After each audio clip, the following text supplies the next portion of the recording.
The storm outside rattled against the wide glass walls of Alexander Moretti's mansion, but the real storm was raging inside his heart. He sat in his dimly lit study, eyes fixed on the large steel safe tucked behind the polished mahogany desk. Its door stood slightly ajar, deliberately left that way by him.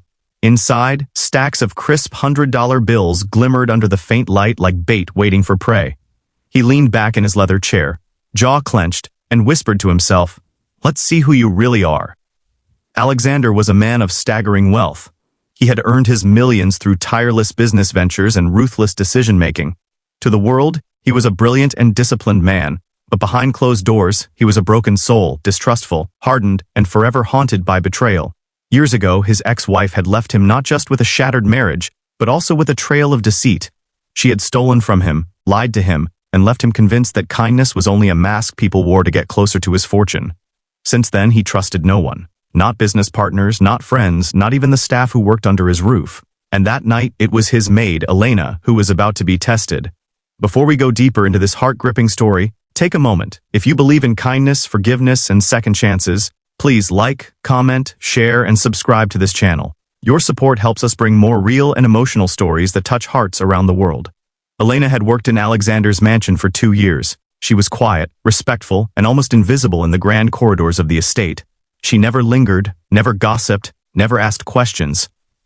But what caught Alexander's attention wasn't her silence, it was her gentleness. She often stayed late, tidying corners no one noticed. Sometimes, he found her leaving small flowers in the hallway vases, as if she was trying to breathe life into the lifeless marble halls. And yet, Alexander didn't trust her. He couldn't.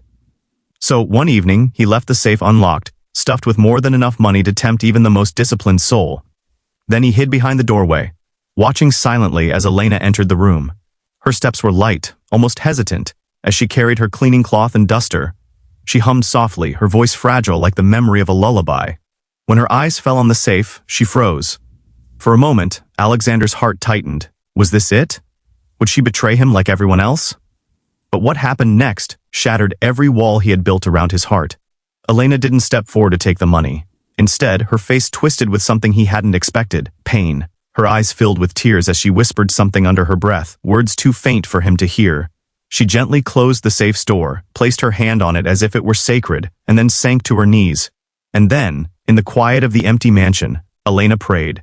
She prayed not for money, not for wealth, not for herself. She prayed for him. She asked God to heal Alexander's brokenness, to soften his heart, to protect him from loneliness. She prayed that he would one day learn to trust again. Alexander's eyes blurred with tears he hadn't felt in years. The weight of her words struck him deeper than any betrayal ever had. He stepped back into the shadows, shaken to his core. He couldn't reveal himself then. Not when he was trembling like a child. Instead, he waited, watched her finish her work, and leave the room with her head bowed and her spirit heavy. That night, Alexander couldn't sleep. He tossed and turned, haunted not by anger but by guilt. How could he have doubted her? Why would someone with nothing pray for someone who had everything? His heart cracked open in ways he hadn't thought possible. The next morning, he summoned Elena to his study. She entered nervously, clutching the apron around her waist. He stared at her in silence for a long time, unable to find the words.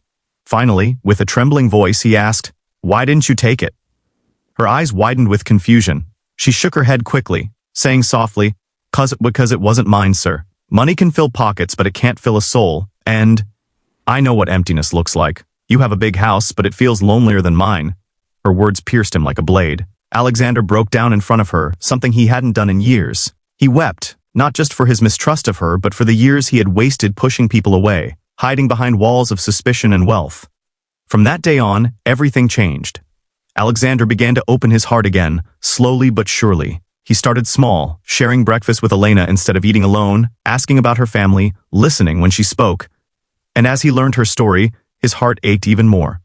Elena was a widow. Her husband had died in a factory accident, leaving her with 2 young children.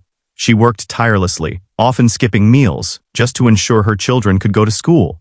She never complained, never asked for help, because she believed dignity was worth more than pity. Alexander, moved beyond words, decided he would not let her struggle alone anymore. Quietly at first, he paid off her debts, then enrolled her children in a better school. He didn't do it out of pity. He did it out of gratitude. because Elena had reminded him of something his wealth could never buy: humanity. Months passed, and the mansion no longer felt empty. Laughter began to echo in its halls again, sometimes from Elena's children visiting on weekends, sometimes from Alexander himself rediscovering joy. The safe that once symbolized distrust was now just a box of metal in the corner, forgotten and irrelevant. Alexander had finally learned that trust wasn't about testing others, it was about healing yourself enough to give it freely. And it was Elena, the maid he once suspected, who became the bridge between his fortune and his forgotten humanity. By the end of the year, Alexander did something no one expected. He rewrote his will, ensuring that Elena and her children would never struggle again. Not because he felt he owed her, but because he loved her like family, the family he thought he had lost forever. And on a quiet Sunday afternoon, as he watched Elena's children playing in the garden, Alexander whispered to himself, "She saved me, more than I ever saved her." If this story touched your heart, please don't leave without showing your love. Like, share, and subscribe to this channel, and let us know in the comments what this story meant to you. Your engagement helps keep these emotional, inspiring stories alive for people who need hope. And remember, sometimes the richest people in the world are not those who have the most, but those who give the most love.